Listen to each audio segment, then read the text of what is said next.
നാടകയാത്രക്കിടയിൽ വാഹനാപകടത്തിൽ കാലു നഷ്ടപ്പെട്ട് പൊയ്ക്കാലിൽ നാടകം അവതരിപ്പിച്ച് ഏറ്റവും നല്ല നടിക്കുള്ള സംസ്ഥാന നാടക അവാർഡ് നേടിയ രജനി മേലു തന്റെ ജീവിതാനുഭവങ്ങൾ വയോജനങ്ങളുമായി പങ്കുവെച്ച് നാട്ടുവർത്തമാനത്തിൽ അതിഥിയായി എത്തി. പിണറായി വെസ്റ്റിലെ സി മാധവൻ സ്മാരക വായനശാലയുടെ വയോജന വേദിയാണ് വേറിട്ട സംവാദം സംഘടിപ്പിച്ചത്. പിണറായി വെസ്റ്റിലെ സി മാധവൻ സ്മാരക വായനശാലയുടെ വയോജന വേദിയാണ് വേറിട്ട സംവാദം സംഘടിപ്പിച്ചത്.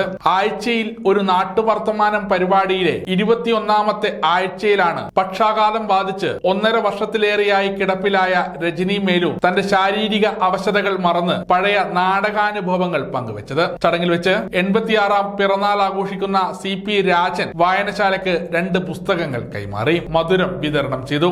തുടർന്ന് വയോജനങ്ങൾ വിവിധ കലാപരിപാടികൾ അവതരിപ്പിച്ചു. V Pradeepan, E Rajan, M Sasikumar എന്നിവർ നേതൃത്വം നൽകി. സമഗ്ര ന്യൂസ്, കൂത്തുപറമ്പ.